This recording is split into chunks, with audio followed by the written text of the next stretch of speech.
तो भला हो। धन्यवाद। अधीर रंजन चौधरी जी, कितना 15 मिनट? सर, कल से ये सदन में चर्चा हो रहे हैं दोनों बिलों पे। सर, मुझे बड़ा ताजुब लग रहा है कि हमारे कानून मंत्री रविशंकर प्रसाद जी, मतलब फॉर्मर कानून मंत्री, हमारे और एक कानून मंत्री किरण रिजिजू जी भी, और हमारे कल और एक हमारे मंत्री, ये सारे हर बात में नेहरू जी को लेकर सदन में आते हैं और नेहरू जी के खिलाफ सारे गाली गलौज बरसाते हुए वो सोचते हैं कि अपने सारे बात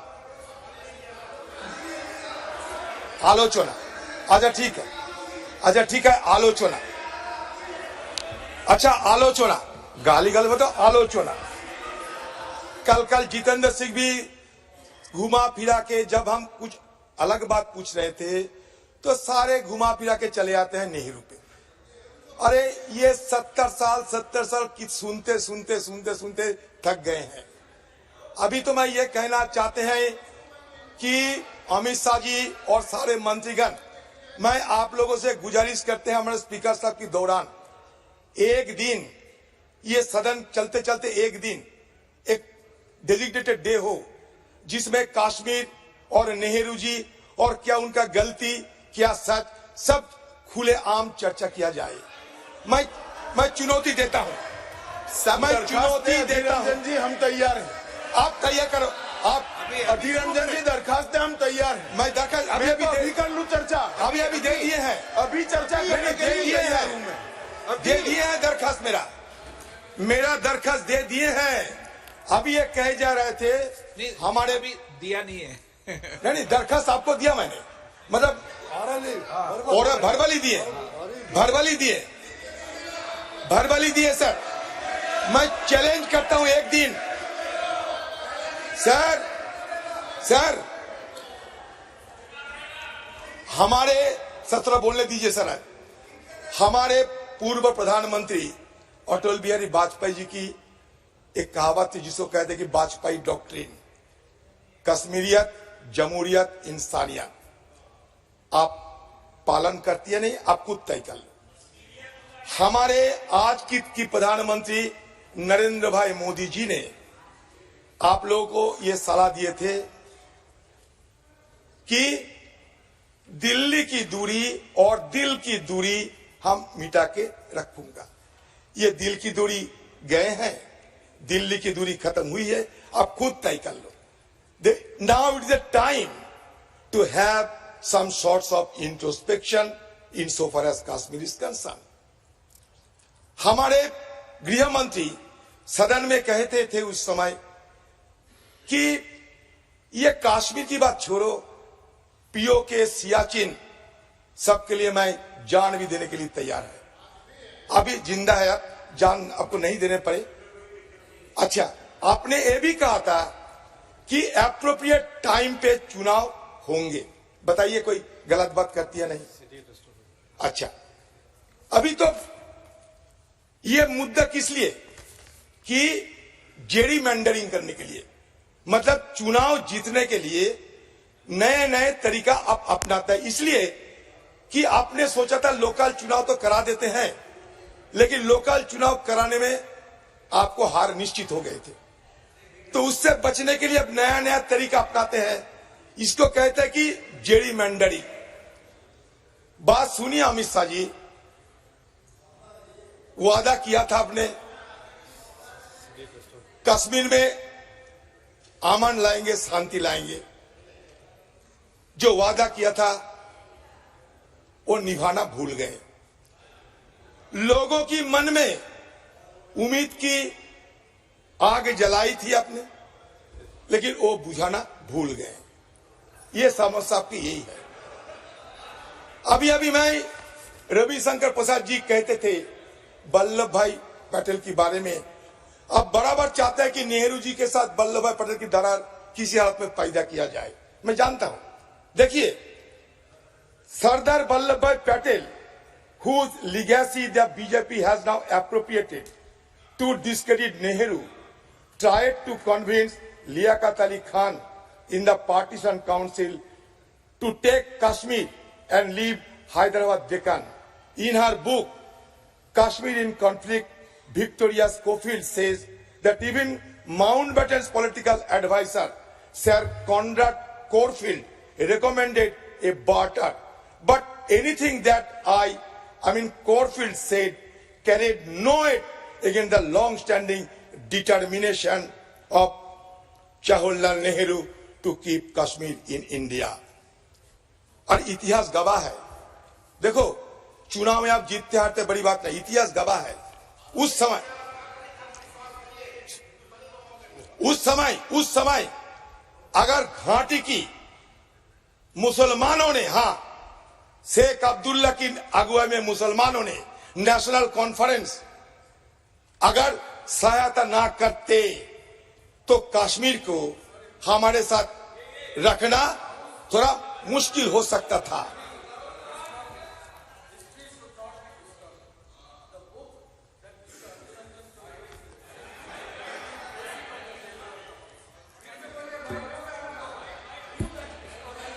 माइक बोले sir, Kashmir in conflict, Kashmir in conflict Through you, written sir, by Victoria to the Schofield. speaker, Adhir Ranjan Chaudhary ji say, let that book be placed on the table of the house and please tell us, I would like to repeat, history should not be distorted, especially in this house. The person who has written that book, what is her antecedent? Who is she? Is she a research scholar? And when we are referring to Sardar Patel, what format actually she has quoted? Where from she has got that information that Liaquat Ali Khan has been told by Patel on this manner? If that record is there, let that be placed on the house. Then only. Your loyalty or allegiance to the ruling party must be appreciated. That is different issue.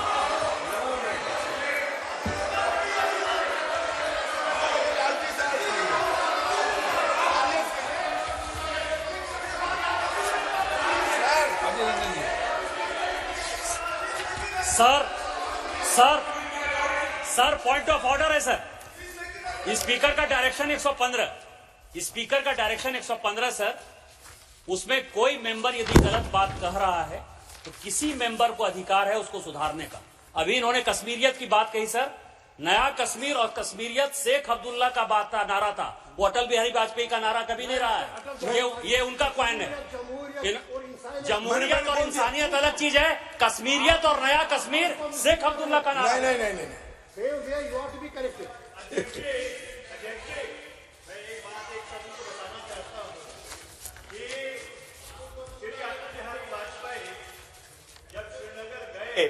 अप्रैल 2023 में चुनाव हो गया था, वहां पे मुफ्ती मोहम्मद सईद की सरकार बन गई थी,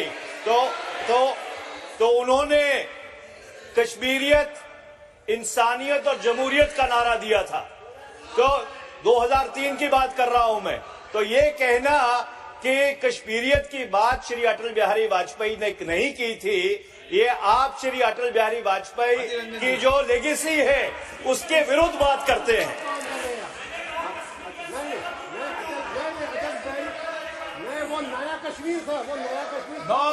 अधीर रंजन जी, सर अधीर रंजन जी प्लीज। अरे रविशंकर प्रसाद जी, आप बहुत बड़ा कानून मंत्री भाई, सब जानते हैं। मैं आपको और एक बात कहना चाहता है प्रसाद जी, रविशंकर प्रसाद जी, और एक बात, एक मिनट, और एक बात करना चाहते हैं। No, Adhir Ranjan ji please. Sir, और एक बात करना चाहते हैं। सुनो। Former external affairs minister Jaswant Sinha said, हमारे पार्टी के तो नहीं थे, it was a mistake, but think also what would have happened if India had not, what if Pakistan had gone to the UN first। मैंने नहीं कहा, जसवंत सिन्हा की ये बयान है। अच्छा देखिए, हरि सिंह के साथ स्टैंड स्टिल एग्रीमेंट पाकिस्तान ने किया था, हिंदुस्तान ने नहीं माना जवाहरलाल नेहरू की अगुवाई में। ये क्या गलत है? तो एक काम कीजिए, एक दिन हमारे गृह मंत्री अमित शाह जी राजी हो चुके हैं, दिन भर चलिए, नेहरू देश के लिए हानिकर है और आप देश के लिए कल्याणकारी हो, एक दिन भर। अब मैंने ऐसा कभी नहीं कहा कि नेहरू हानिकारक है, नेहरू हानिकारक है। ऐसा शब्द आप प्रयोग कर सकते हैं, हम नहीं कर सकते। आप नहीं, मैंने कभी ऐसा नहीं कहा कि नेहरू हानिकारक है, इस विषय पर चर्चा होनी चाहिए। मैंने यही कहा है कि कश्मीर समस्या का मूल कौन था और कैसे था, इसमें उस वक्त के सभी लोगों का रोल क्या था, इस पर चर्चा होनी चाहिए। और ये कह रहे हैं नेहरू, हमारी बेंचेस से कोई नहीं कहता कि नेहरू हानिकारक थे, मगर अब यही कह रहे हैं नेहरू हानिकारक थे, तो हम क्या कर सकते हैं? आप कह रहे हैं Nehru, Pandit Jawaharlal Nehru has been treated by you as a whipping boy to heap up all allegation upon his shoulder. This is the, I mean, ironical to note, ये पंडित नेहरू की चलते आज देश कहां से कहां आप पहुंचे। आइए ना एक दिन सदन में चर्चा किया जाए। हम लोग ये नहीं कहते कि सब कुछ हम कर दिए हैं, लेकिन सुनिए, spare your words, your action will speak for it. आइए, ये सारे कानूनी बात तो हो चुके हैं, मैं दोहराना नहीं चाहते। मैं ये कहना चाहते हैं कि कश्मीर में आप दावा करते हैं, गर्व से कहते हैं कि हम ग्रामीण चुनाव किए हैं, अर्बन चुनाव किए हैं, ये किए हैं, वो किए हैं। अगर इतना चुनाव कर दिए हैं तो विधानसभा चुनाव करने में दिक्कत क्या था? एक के बाद एक आपको कानून लाने की क्या जरूरत थी? आप चाहते हैं कि आप जम्मू कश्मीर विधानसभा में आपका जीत निश्चित हो, इसलिए सारे ये कार्रवाई चल रहे हैं। इसको कहते हैं कि इलेक्टोरल जेरिमेंडरिंग। ये करते हैं अब इसलिए कि जम्मू कश्मीर चुनाव में जीत हासिल कर पाए। आप बताइए तो Amit Shah ji, as per a report by the forum of human rights in Jammu Kashmir between 2019 and 2022, 71 CRPF troops lost their life, doubling the toll from the preceding 4 years, 2014 to 18, during which 35 fatalities occurred. ये सही या गलत?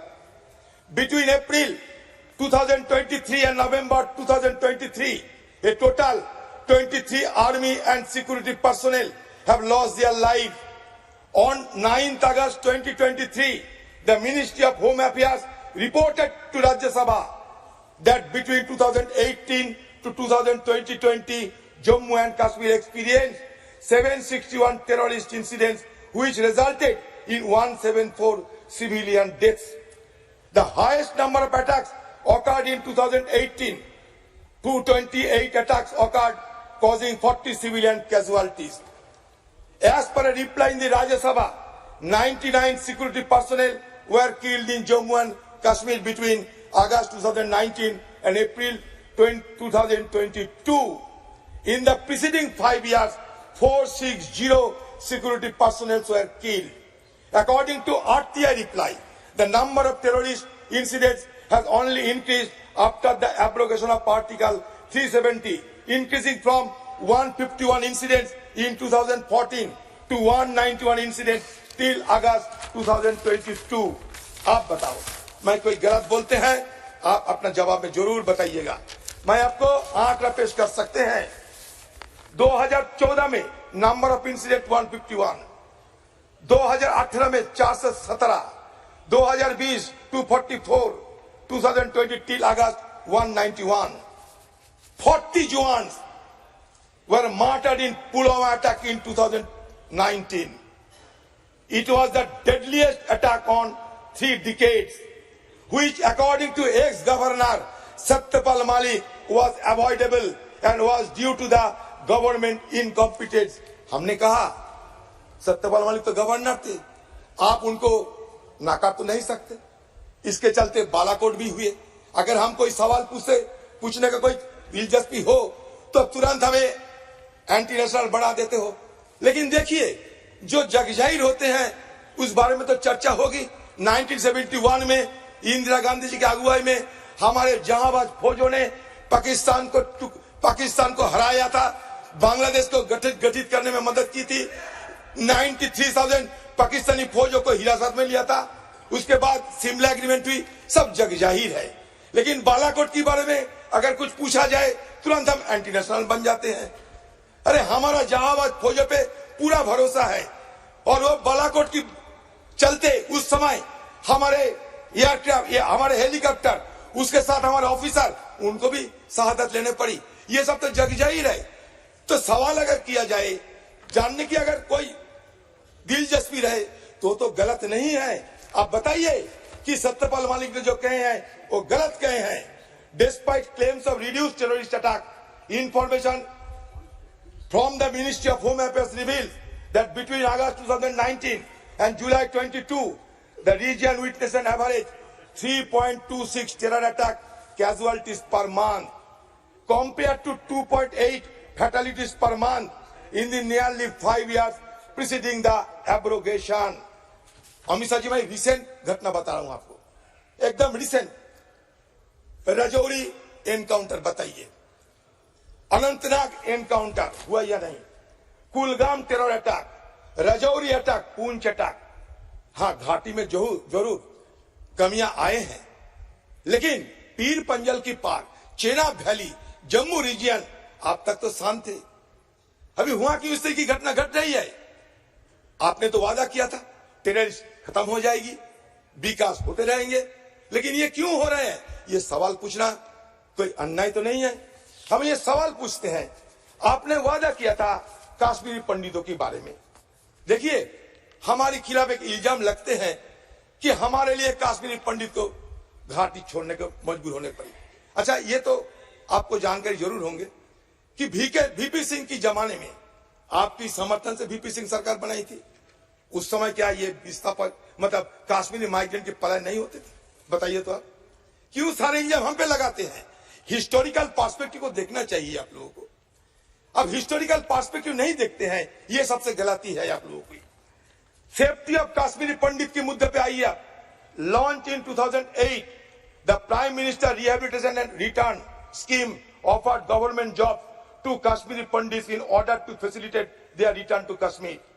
Over 6,000 Kashmiri Pandits have taken employment under this scheme and migrated to the valley. However, the targeted killings of individuals like Mahesh Bhatt and Rajini Bala in 2022 prompted many scheme beneficiaries to flee Jammu.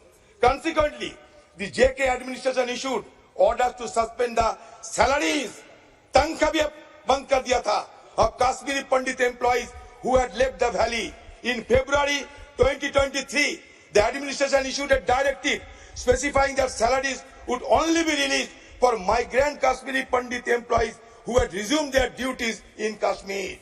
The government seems keen to avoid another exodus of Kashmiri Pandit under its watch, especially since it will tarnish the image of BJP as the party that ostensibly champions the cause of the Pandit. तो भयभीत की माहौल तो है, आप बचा नहीं पाते हैं, पलायन अभी भी जारी है, स्टाइपेंड आप नहीं देते हो, टारगेटेड किलिंग अभी भी होते हैं, लेकिन ये मानने के लिए आप बिल्कुल तैयार नहीं है। आपने क्या किया कश्मीर को? आपने कश्मीर का खाप पंचायत बना दिया, एक लेफ्टिनेंट गवर्नमेंट भेज दिए, उनके साथ कुछ ऑफिसर है जो मर्जी वही करते हैं, सारे क्षमता केंद्रित कर लिए हैं आपने। लगभग 6 साल गुजर चुके हैं, चुनाव नहीं हो रहे हैं। और चुनाव होने की मांग करना क्या अपराध है? हम तो चुनाव करने की मांग करते हैं आप लोगों से। कश्मीर की शांति बहाली हो, यही तो हमारा भी मांग है, लेकिन होता नहीं, इसलिए हमारे परेशानियां बढ़ रहे हैं। अगर आपको परेशानियां ना भी हो सकते, हमें भी परेशानियां होना वाजिब होते हैं, क्योंकि कश्मीर हमारा देश की एक क्राउन बनते हैं। आप इन्वेस्टमेंट की बात करते हैं, अभी अभी रविशंकर प्रसाद इतने लाखों करोड़, काल मतलब दूसरे जितेंद्र सिंह बोलते रहे करोड़ों रुपया वहां इन्वेस्ट होते हैं। मैं बताता हूं, MHA data from December 22 shows that investment in JK fell 55% in 4 years. The abrogation year was the worst. As per MHA data, investment fell to rupees 376.76 crore in 2021-22 from 840.55 crore 2017-18. While LG has mentioned proposal worth 66,000 crore, in reality, the MOS home mentioned only 1547 crore worth of investment have been made in UT. In March 2023, MR invested 60 billion USD. This announcement comes after almost 4 years since the abrogation of Article 370 and is the only foreign investment to be announced so far. जहां होते हैं हम तो स्वीकार करते हैं, और जहां नहीं है वो भी आपको सुनना पड़ते, वो भी आपको सुनना चाहिए। आप एम्प्लॉयमेंट की बात आप बड़े जोर शोर से कर रहे हैं। As per the Kashmir Chamber of Commerce and Industry, economy suffered a loss of nearly 18,000 crore in 4 months after abrogation of Article 370. Jammu and Kashmir ranked 21 among 36 states on Ease of Doing Business Survey 2020. Despite the identification of 33,426 vacancies in the government of Jammu and Kashmir, only 25,450 vacancies have been filled in December 2020. This suggests that a significant number of positions remain unfilled. The government has failed to fulfill their promise of 50,000 jobs for Kashmiris in various government departments. A February 2023 in a reply to the parliamentary question shows that while vacancies are being identified and advertised, the process of filling these vacancies is not immediate. This could result in a time lag between vacancy identification and actual employment. According to the periodic labor force survey 2020-2023 conducted by the National Sample Survey Office, the estimated unemployment rate among individuals aged 15 to 29 years in Jammu and Kashmir was 13.7%. अब कहां जाओगे? Education की हाल वही है, health का हाल वही है। Prevalence of anemia in children between 6 to 59 months of age increased from 53.8% in 2015 16 to 72.7%. Sir, इसीलिए कहता हूं कि सदन के अंदर हाँ को ना और ना को हाँ करने में आप लोग को माहिर आप जरूर मानते हैं। कभी कभी सफेद को काला, काले को सफेद करने में आप लोगों की बड़ी बड़ी स्किल है, बड़ी चतुरता है, लेकिन असलियत तो यहां बता दिए हैं। देखिए, एक चुनाव में आप लोग जीते हैं, इसका मतलब ये नहीं दुनिया जीत लिए हैं। आम लोगों की वोट, किसी की जेब के अंदर कोई फिक्स डिपॉजिट नहीं है, जेब के अंदर फिक्स डिपॉजिट नहीं है आम लोगों की वोट। ये मान के चलिए, आज जीत हुआ इसका मतलब ये नहीं कि कल आपको जीत सुनिश्चित है, ये मान के चलिए। ज्यादा अहंकारी मत बनो, ये अहंकार आप लोगों को फिर धूल चटने में मजबूर करेगी। ये जो अपने दो जो विधा के लाए हैं, इसमें एक बड़ा चतुरता है। जम्मू में ज्यादा सुविधा दिया करो, कश्मीर में सुविधा को कटौती करो, और सारे पॉपुलेशन के अंदर एक भेदभाव पैदा करो। यही तो है ना आपका मकसद। आप 35A तो हटा दिए, लेकिन डोमिसाइल लॉ के लिए जम्मू में भी मांग उठ रहे हैं, लद्दाख में भी मांग उठ रहे हैं। इसके लिए कोई जवाब आपके पास है? इसीलिए मैं कहता हूं कि ये जो बिल आप लाए हैं, हमें इसमें कोई आपत्ति नहीं है, आप ला सकते, लोगों को सुविधा जरूर दीजिए, लेकिन असलियत को छुपाना नहीं। असलियत को छुपाते अगर रहोगे तो मतलब आज नहीं तो कल देश आपको जरूर ये कहेंगे कि ये हमें धोखा दिए हैं। तो हम इसलिए ये बात रखते हैं। और अमित शाह जी जो कहे हैं कि जवाहरलाल नेहरू और कश्मीर के मुद्दे पे सारे दिन एक दिन चर्चा होना जरूरी है, ये पेशकश किए हैं, वो मान लिए हैं। चलिए एक दिन भर ये चर्चा हो, कौन क्या कैसे किया है या नहीं किया है इसको पता चले, दूध का दूध और पानी का पानी साफ हो जाए। माननीय गृह मंत्री जी, माननीय गृह मंत्री